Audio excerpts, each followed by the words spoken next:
Welcome back to the Sports World with Patrick. I'm your host, Patrick.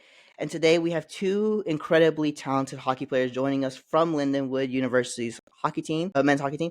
Um, Artyom Borshyov from Belarus and Kristof Papp from Hungary. These two are representing not only Lindenwood, but also their home countries, bringing a global perspective to college hockey. It's always exciting to have players from different parts of the world on the show, and I can't wait to dive into their unique stories. Artyom and Kristof, thanks for being here today. How's everything going with with you two right now? Thanks for having us. Thank you Going for good. having us. Yep. How about yourself? I'm actually doing really good. It's awesome to have you both on the show. From Belarus to Hungary, and now to the United States with Lindenwood. There's so much to unpack here, so let's go ahead and jump in. To start off, let's talk sort of about your guys' hockey journeys, Artyom and Kristof. I know in Europe, the hockey scene is a lot different. Soccer or really football, in honesty, is more the popular sport there. So, how did you guys each sort of get started in hockey, and what drew you to the sport? Or do you want? Stuff. Yeah, I got I it. got it. I You got got it. it. I started when I was 6, so I know that's almost pretty late compared to like the Canadian fellas. But I started at 6, and we had a family friend who was taking me around trying different sports because nobody in my family played hockey before. So one time I got all dressed and obviously went down and passed the puck around. Well, tried to, you know. But next to my first club, just alongside the boards, and yeah, I loved it ever since, and never looked back. Yeah. For me, funny that you said that the football is bigger sport out on our side, but actually in Belarus, hockey is the number one sport right now. And back in the day when I started, I was 7 years old, even later than Kristof over there. They just have built the rink in my city in 2006, I believe. 2007 maybe too, somewhere there, and my parents brought me there. It was just like kind of like a hobby to try out, and out of school, out of kindergarten, to spend some time with meet new friends. My parents, my mom played basketball and my dad played volleyball, so we're kind of a sports family. But no one in my family played hockey. I was the first one, and kind of got going from there. And then obviously, every hockey player is going to face challenges very early on in their career. But what was that one challenge that made you guys both want to pursue the sport of hockey at a higher level? For me, obviously, just moving to the U.S. at an early age. I moved when I was 9 with my family at first, so just not being able to speak was obviously difficult. As for me and my younger brother, who's 3 years younger. But yeah, I think that just built a lot of character, and then I found my family within hockey. My boys, obviously, at an early age, even when I couldn't speak the language, so that always the locker room and the guys there always just um, were there for me. So that really attracted me towards the sport. I think for me, it was my family because I moved out of my house at a very, very early age before going to United States. I went to play in our capital in Minsk for a different hockey club, and I was 14. I was turning 15 when I made that move. I was by myself. My parents had to stay at home and to make sure to keep their job and help me to become a better person, a better hockey player. So I was there on my own. I had to figure it out. And once again, with all the people that helped me out at that during that time, like I couldn't be where I'm at without them. And then obviously, you guys have both made the move to the United States. Christoph, you made it very early on in your career, and then Artie, you sort of made it around the time that you would be coming to the U.S. at an early age. But obviously, you guys have played. I know Christoph, you played at Northern Michigan, and Artie, you played at Lake State, and then you guys have sort of moved in from the transfer portal to Lindenwood.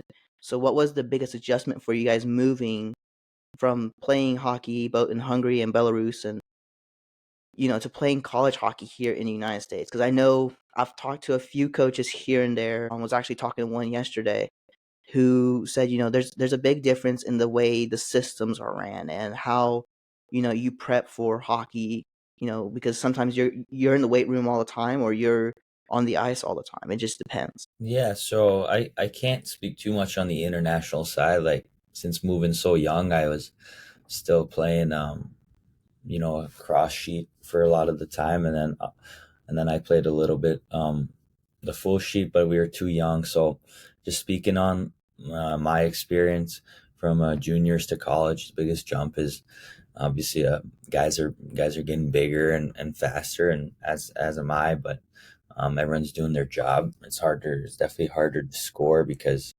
everyone's more responsible. The structures are more intact, and coaches keep a tighter rein on the defensive side as well. So it's obviously the same group, more so before the transfer portal really opened up. I think when coaches have the opportunity to get teams together more and keep their players around, that they know what to expect and they know how to work within their systems better too. Yeah, from my perspective, I played junior hockey in Belarus. Obviously, it's not the best junior hockey. Like most of the players from Belarus want to go play in North America, play in the CHL or play in the MHL, the junior league in Russia. When I was moving to the United States, I knew nothing about NCAA.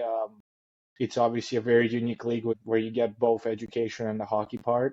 At first, when I came to the United States, I wanted to play in the CHL, but then slowly playing first year of AAA hockey, school started talking to me, and then my parents were always big on education, and I decided to make that move. Hockey-wise, I think the game here is faster and more physical. I think back home, especially, it's more of a open ice hockey game, more of smarter plays, more of plays with a puck, I would say. Instead of getting rid of it, we would rather go back, regroup, and keep the possession of the puck, which probably not going to work at the style of hockey here because it's so much faster and so much more physical. And the pool of players, I mean, everybody could play a slower game, but those guys who can play it make that decision 2-3 seconds faster than the other guy. That's what makes it fun, and that's where those bigger players stood up and shows up. And then obviously, this is more so for you. You already obviously you were over in Europe for longer than Kristof for the moment. And Kristof, if you want to, you can add on to this one.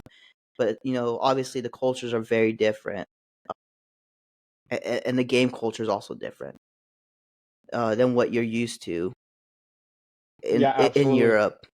And so, how did you guys sort of adapt to the different cultures about the United States and the difference in hockey and how team culture is in the States compared to other countries? Yeah, I mean, for me, the language barrier, obviously, it was tough, but like, I mean, even though I understood everything what the guys were saying and the coaches were saying, like sometimes even to keep the dialogue going and keep the conversation going was hard because of the slang words. You're like, I mean, sarcasm is huge in North America, and unfortunately, we're not very big on sarcasm when I'm from. But overall, I think your teammates either make it for you or break it. I would put it that way. And fortunately enough, my teammates made it for me. Playing North American hockey is always something I've dreamed about when I was a young kid, and I'm very fortunate enough to that I got to do it. Yeah, I love how you brought up the sarcasm because I've noticed that too, from back home and here. People are so much more open. It also depends on the state you're at, but yeah, people in general are just smiling a bit more, I guess, in the North American region. So compared to back home, so that's a big difference. And obviously, I've never been on a team where I haven't found, that group of brothers, like I said earlier. So, and another thing is hockey's pretty universal. Like it's a universal language, so no matter where you are or what language you speak, you even see it at the pro highest level. Like some guys can't even speak English and they seem like they're having a great time because hockey just unites us in such a cool way. And then obviously, you guys do have the international background. Obviously, Kristof, I can see that jersey back there, the international or the Hungarian national team jersey. And Artie, I believe you play on the international team, correct, in Belarus? Yeah, I did. I played two World Championships under 18 for Team Belarus. How much of that being an international player influenced you to play the game, and were there specific techniques that you guys were, or even styles that when you go over during the summer, more so the end of the season to play in the Worlds, or you go back and play some summer hockey back in Hungary or Belarus? Was is there some techniques or styles you guys sort of bring back to the teams that you guys play for? Well, I think it's funny that you asked because when I used to go home every summer and the coach would always be like, so like what's going on there? Like how you guys are playing, how you guys playing this and that, and then you tell them everything. They're like, oh, we're playing the same, and I'm like, yeah, it's just the matter of the execution. So everybody's like thinking that they can sort of reinvent the wheel, but it's the hockey game is pretty easy. You just got to outscore your opponent, right? So going back to my time when I played the World Juniors, it was really cool because you would get to face the United States one day. They play certain style of game, and then you're gonna go play Sweden, where they play and they let you play. And it's five guys. You never know who's a D, who's a forward out there.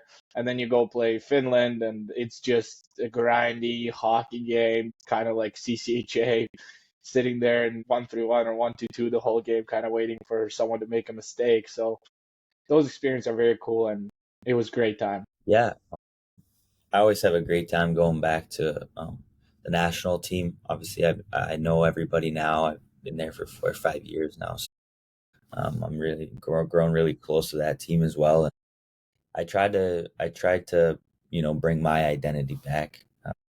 I feel like they recruited me for a reason, and they see how the way I play out in North America, and just bringing that work, that hustle, and that physicality, that small, quick little playmaking ability back to Europe, where they're more used to how Artie said, just taking it back, taking it more slow. I think adds a different style and different view to the team that I can refresh a couple guys and lead a couple of the younger guys. And then Kristof, to get to this very next question, obviously, and Artie, you two talked about this, and I know Kristof, you dealt with this very early on at the age of 9. Are there any moments that you can share from locker room or team practices where you sort of had to navigate that language or even cultural barriers that are in the United States from when you were a very young kid to whenever now where you're at Lindenwood and for you guys? Yeah, for sure. The first thing I remember was the first tryout I went to actually at the LA Junior Kings. It was just my first team in the US. I remember the coaches coming up to me at the bench, talking to me, and me not understanding anything that they were saying. So that kind of stuck around. And then, yeah, just couple memories here and there about learning specific words like fighting. I don't know why that stood out for me, but other than that, I had just learned pretty naturally as a kid. Obviously, the accent went away too, along with that, for the most part. Um, yeah, and then just the slang comes naturally too. Yeah, for me, there was one of the funniest stories I will remember for the rest of my life. It was one of the first games before even the season started. It was just like a showcase in Marlboro Sports Center. I think it's called Sports Village now. And one of my AAA coaches were in the OT. And I had the puck, and he was screaming, "Take ice, ice, ice." And all I've heard is ice. So I thought he wanted me to ice the puck, and I just iced the puck. And, it wasn't a great look. And now he's just like, I don't know what you want me to do there. And I had all the time in the world to make a play too. But we ended up winning in the shootout. So it was all good. But another one, I think, yeah, a very big one, especially for the guys coming here, especially from my part of the world. They People here are very big on the eye contact when you speak and when you listen. They encourage you to make eye contact. Back home, it's actually quite the opposite. If you make too much eye contact, it could be represented as disrespectful to the person that is talking. So that's one of the things that I have to learn pretty quick here. And I don't know if I can tell the story. Is it PT here? Like, I it, one of my coaches was too tired of me swearing in my language and was just like, he looked at me and was like, you got to say this word 10 times in front of me and in English. And I kept saying it. And then he was like, since now on, that's when you do something wrong, you say that. and so I do have this question. Obviously, Artie, you're a defenseman, and then Kristof, you're the sort of forward. Um, you know, on the defensive side, I've had coaches from my time in playing uh, who have been more because I was a defenseman. I always wanted to be a forward or a goaltender. Just ended up being too short for that. But are you guys more focused on being those sort of defensive players, or do you guys sort of have all that physicality in your game during the season? And how do you work with your teammates that have such a different background than from the background you guys come from? And how important is that to build team chemistry on a team? Well, I think I'll speak for myself here. Kristof will probably have a different answer, but what I've learned in my hockey career that when I play well, I let the game come to me. I don't try to force plays or anything like that. So there's obvious games where, you know, you're fighting with the puck touches, you don't have time to make a play against the better opponents is going to happen. So you kind of have to take a step back and really reflect how can you impact the game in a positive way for your team and your teammates. And I think modern defensemen, right? Two-way defensemen, they can, if they need to score a goal, they can jump in the rushes and, create turnovers in offensive zone, neutral zone, kill plays quick. If it's a two-way defenseman for a reason, if the team is up a goal, they need to find a way to block that shot, to get that stick in the lane and to get that puck out. So I think it's always time and place for it. And most importantly, it's just got to depend on what the team needs. Yeah, I like to just, as I said, kind of stick to my identity because that's what I've been perfecting, and that's what works, and that's what I can bring best to the table to help the team. Also, chemistry is huge between lines and players as that builds throughout the season. But our coach, obviously Bill McCall, does a great job of figuring that part out of where players fit within the team he wants to build. So I think it's also up to the coach of building that vision he has for the team and where those pieces fall into its place. So obviously, as a forward, it's different, but I pride myself on being a two-way guy too. So I can be reliable in the D zone and explode with speed and physicality and just a little quick plays or pull up, find guys open, just trying to make the guys on the line better players around me. And so I'm also going to ask you guys this question because I know you guys just transferred in from the transfer portal to Lindenwood this season. Are there any memorable moments at the moment with Lindenwood? I know you guys just beat Notre Dame on their home ice, and that's got to be a pretty big moment. And then in your guys' careers, do you guys have any like big personal wins, personal accomplishments, or even unforgettable team moments that you guys want to share? Yeah, I mean, coming into Lake State my freshman year, we won the WCHA title, and we went to the NCAA tournament after that. So that was pretty cool. My first year of World Juniors under 18, it was the first time in 16 years that we stayed in the elite division. We were facing Latvia, and we beat them in 3-game series.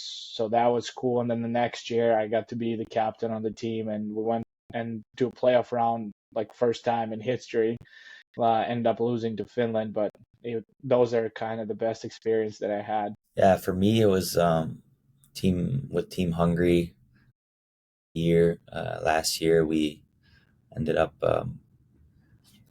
winning our conference or our division. I mean, and we finally beat Slovenia for the first time ever in a real game, not just an exhibition. So getting gold in that and being blessed enough to score the game winner to put us up there was a feeling I'll never forget. And just excited this year, obviously, to reap the fruits of that and go back to the A division and play world class teams like Sweden, Finland, and US. Yeah. Well, so Kristof, I did talk to the sports director over at Hungary with Team Hungary, and he was really happy about the results that happened in the last year or so there. But I also do have this question for you guys, because I do know mental toughness is a big part of our game in hockey, obviously, and I know for you, Kristof, you did have one of your other teammates, Halash Benny, there in Northern Michigan when you were there. Obviously, he is now at UMass Lowell. And for you, RT, I also have this question. You guys, how much? Because I know when you have players that you can talk to who, you talk to in the same language, or even like, you guys have the same teams internationally, it's much easier to talk. But then, when you're losing a game and you might not have that one person, how much does the mental toughness in one game or even throughout a season, when you how much of that can having a player from, the same background as you help you throughout a season? I mean, just trying to think. I think at Lake State we had a couple of guys that always kind of understood my language, and sometimes they would just speak back in English. We have a Latvian goalie, and we had another American kid, but his parents was from Russia. Honestly, I think it, as for me, it did not impact me that much because with the teams that I've been a part of, everyone was so close, and it was a pleasure to be around those guys every day. And those guys made me better every day, and I hope I return the favor. And I think that's what makes good teams. Like good teams find a way to win games. Good teams, no matter what happens in the game, they stay composed, they stay together. And I think throughout my life, I was a part of those teams, and I'm very blessed and happy about it. Yeah, it didn't really affect me too much, honestly. Just being able to fluently speak in both languages, I'm pretty comfortable in honestly thinking and speaking, expressing myself in both languages. It is really cool though to have had Benny at Northern, because I did know him for quite a while even before we met there at Northern, so he was like a friend of mine. So it was real prestige to play together in that way, and obviously make jokes in Hungarian is in the U.S. is surreal. So it's definitely more of just that personal side. But during the game, I have no difficulties or advantages to speaking Hungarian or English. The best thing that I've ever heard is that if you're gonna get upset with a referee, you always use a language they don't understand. So You got I to be careful. There's a lot of referees that understand a lot of languages nowadays, Yeah, especially. at Yeah, we Notre played Dame. at Notre Dame. One of the refs was fluent in Russian, so it was kind of cool to catch up with him a little bit. I think he actually recently just moved into St. Louis as well, so he refed a couple of games for us. I think he refed us in Miami too. So you got to be Yeah, careful. but I do also have this question because you guys are college athletes. You guys do have academics in line with your guys' sport. How do you sort of manage the pressure of being student athletes, especially with the added challenge of being international students? It can definitely take up more of your time, but I think you definitely learn that as the more you go to college, you learn to manage your time, and that's just part of it. It's part of the game. It's part of college hockey. You have to learn that. Luckily, I had older classmen who were responsible and just showed me the way of how academics is also important while you're here. Yeah, I would agree. I think my first year, a couple of European guys kind of took me under their wing and showed me the ropes. It was the first semester was a little bit of adjustment to the school routine, and you don't have that much time after playing so much junior hockey. You kind of have a whole day to yourself, so now you have to adjust your time and make sure you do the right thing to be prepared to play on a Friday and Saturday because the NCAA season is very short. You don't have 70 games. It's only 30, 35 plus if you keep going and get to NCAA tournaments. So you can't miss any games. Season flies by really fast. And then obviously, Artie and Kristof, I do have this question for you guys. Sort of what are you guys studying there at Lindenwood? And then how do you feel about balancing both your studies and your hockey career at Lindenwood? So I'm studying MBA with the emphasis in finance. And the here almost every course is a hybrid course for MBA program. So it's really nice for me. I can do my work online remotely whenever I get a chance to, either on the bus or if I need to watch the lecture online, the recording of the lecture. It's really nice because once again that time management is key. I can get some extra time to get my stretching in at the rink or use the shooting room or spend a little bit more time on the ice. So that gives me a huge flexibility. Yeah, I'm a grad student as well and getting an MBA with the emphasis in management.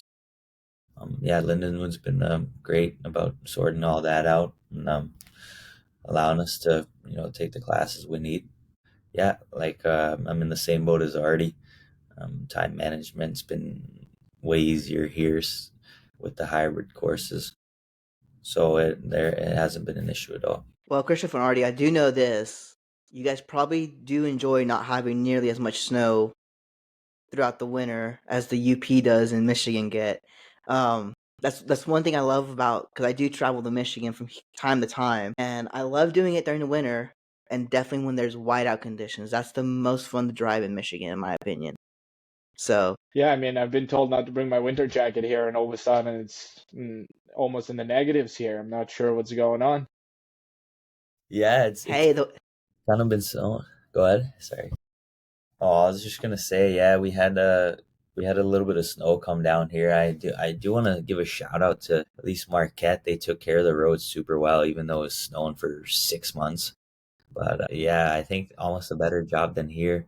But my Ando was arguing, he was defending his home state about like not being prepared for snow because I completely agree with Kristof here. I shout out to UP. They manage their snow well here. yeah, It's not very good. The roads are still icy. Can't even get out of the house. yeah, grab I'm here in the Midwest. I'm still here. I'm here in the Midwest, and quite literally, our roads were like ice skating rinks. So I almost grabbed because I have 3 pairs of skates at home, and I almost grabbed one of them and was like, you know what? I'm just gonna ice skate to work. I'll make it there quicker than my car will. So, Definitely. oh yeah. But so obviously, looking forward into your guys' careers. What are your individual and team goals for the rest of this season?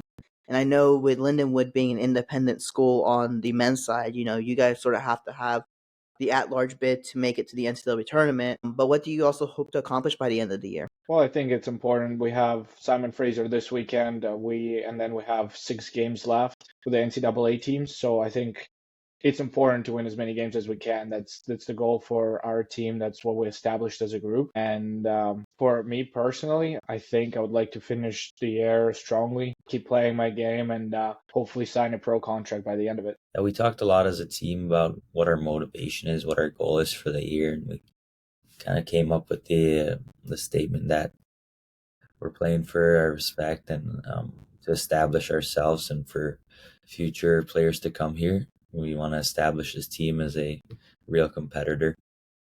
We've been doing a good job as staying engaged for every single game and preparing like it's our championship games. Obviously, we don't have playoffs, so treating every game like a playoff game helps mentally a lot for sure. And individually, just want to finish the season strong. Like I already said, focus on it game by game and hopefully sign a pro contract. And obviously, you guys were just talking about signing the pro contract.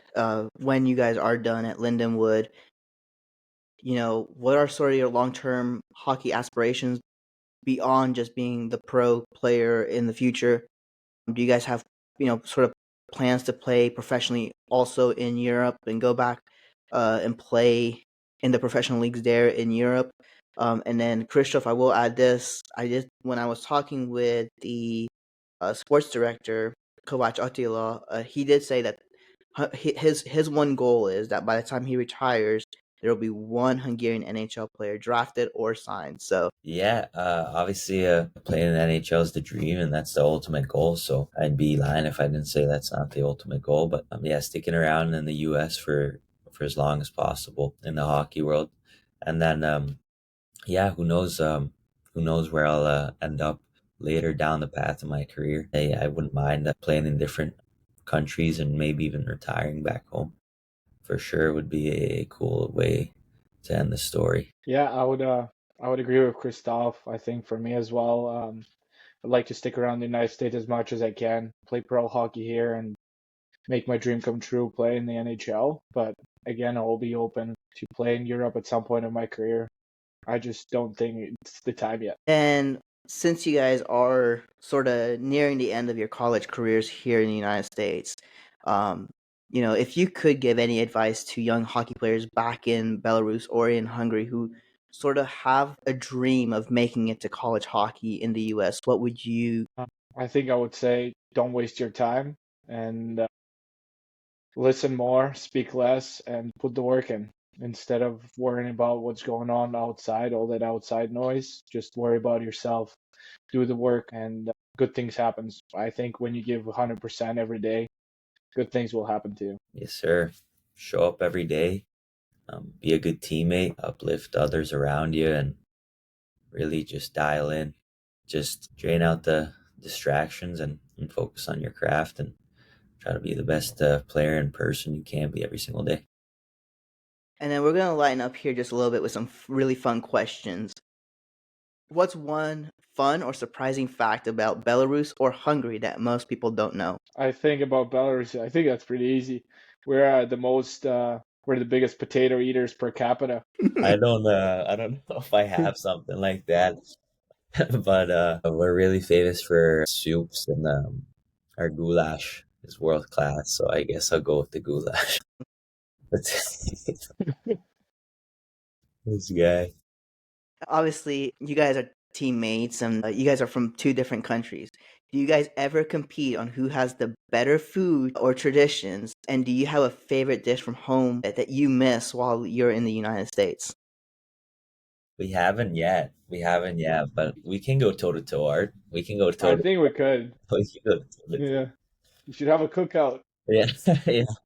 Well, maybe not us. I don't know. We're not that great cookers. Yeah, sometimes I miss, like, obviously grandma's cooking. So mom cooks a lot too. But yeah, I don't even know how would you call them in English. A lot of classic meat potato combinations for us too. Yeah, Vadash. pretty similar. Yeah.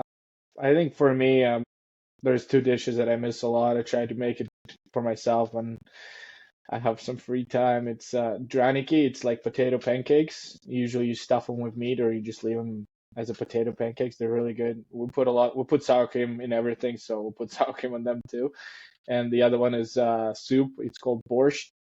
Kind of a little bit of part of my last name, so I was always big on it. And my mom cooked it perfectly, and I miss it. One or two meals that I missed from living back in Hungary. They're both something my grandma's been like harping on me to cook for the last few weeks, and I've actually learned one already.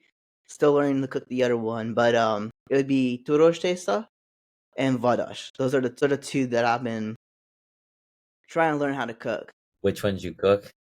I got turosh testa finally down, but like it's sort of weird because like I'll cook the pasta and then the pasta just like I'll put it into like a container and it just ends up being like very very hard the next day. Mm. But thankfully, like normally I put cottage cheese with sour cream on it, and then obviously Arthi the potatoes with sour cream on that. That sounds really really good. I'll tell you that. That sounds really really good. Yeah, It the is Tudor good. Chase is the first one that I've gotten to work on, and then been trying to impress a girl from Sweden, and There you I go. was There we go. Now we're talking. and I started cooking Swedish meatballs. I'm still trying to learn how to perfect them, but I have a Swedish roommate here. If you would like me to ask him for a Big couple chef. recipes, big chef. Yeah, I can send you some. I've been trying to learn how to like really impress her. Like I've finally got a year long of learning Swedish, so now my mind's thinking like anytime I'm thinking, I'm talking, I'm like, okay, let me talk it. Let me think this through Swedish. Let me think this through Hungarian. Let me think this through English.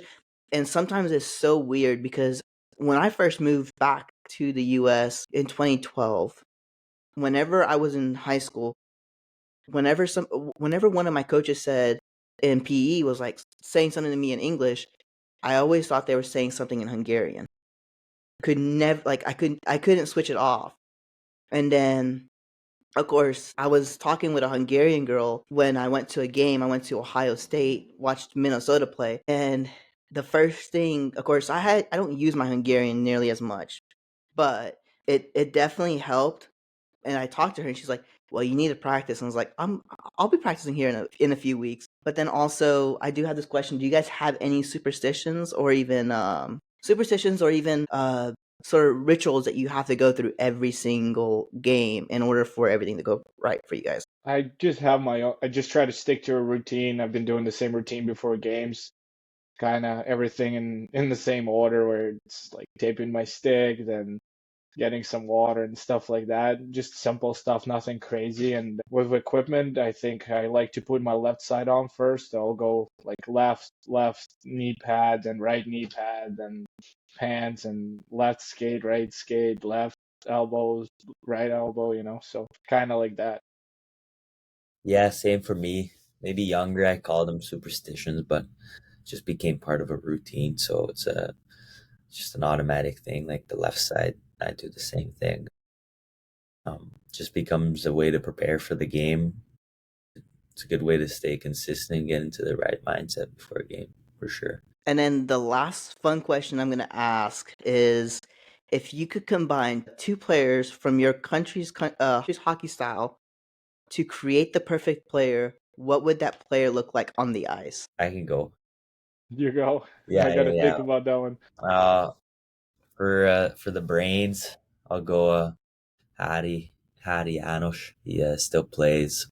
He's played in the SHL and the Liga too in his younger days, and yeah, he's just got one of the best hockey minds, like IQs I've ever seen. So definitely that. And then for like body and size and everything, one of my favorite players to watch growing up, and why I choose number 21 as well. And he actually gave me the number 21 as he retired to wear, as I asked him, as a Borshyov. So that's just a guy I grew up loving to watch, and being able to play with him too for 1 year before he retired was unreal. So those two for sure. Nice. I got to go Ruslan Saleh, his leadership and his physicality. Then I'll probably go with the brain and stick will be Alexei Protas, and he plays for Washington Capitals right now.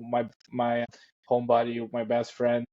We grew up together playing for the same team. So huge shout out to him. Scored 20 goals in the NHL this year, helping Ovi to accomplish Yeah. and B Gretzky record. So I hope he gets an assist on that last goal. That'll be huge. And for skating, I'll go with Mikhail Grabovski, and hands the brothers Kostitsins. So keep it that way. Kristof, there was one player I could think of. I can't remember who his teammate was, but I know he was there when I was in Hungary. Ochkai Gabor. I loved his playing style. Yeah. He had something in him. Yeah. He It's was just sad really, what happened. really special. And I was super, I was way too young to remember, I think. But yeah, I just heard like all the stories about how special he was and how far he could have gone. It's just so tragic. His early premature death was super sad in our hockey world back in Hungary. So we always have the jersey hanging up everywhere. But yeah, he was a special player for sure. And then Artie and Kristof, I do have this question. Sort of the very last question I do have for you guys. Obviously you guys have left a very big legacy in the universities that you guys have already played at Lake State and at Northern Michigan. What is sort of the legacy you hope to leave at Lindenwood when you do graduate and leave the hockey program there? I think Kristof touched on that. It's building for the future, right? We hope that the freshmen that we had in this year, that we made a positive impact, freshmen, sophomores, juniors, the juniors that will need to step up next year to be the leaders of the next team. And it's all in the culture of the team. And I hope that we kind of installed the good culture that is going to keep going and keep growing. We have an analogy in the locker room that we plant a seed and the seed starts growing. So hopefully in a couple of years it will be a big tree. Yeah, I love that. Just want to leave the jersey in a better place, right? It's a famous quote too. Just showing up every day and kind of leading by example. I already touched on it's all about the culture, right? So culture beats systems every time. Artie and Kristof, thank you both so much for taking the time to join me today on the Sports World with Patrick today. It's been amazing to hear your guys' stories, learn about your journeys from Belarus and Hungary to Lindenwood, and to get a glimpse into what it's like being an international athlete in the world. of the NCAA hockey. Obviously, for all our listeners out there, make sure you're following along with Artie and Kristof as they continue to make their mark on the ice this season. Lindenwood's hockey team is definitely one to watch. Thank you both. And to all our listeners, we appreciate you tuning in. Be sure to catch the next episode of Sports with Patrick. Until then, goodbye.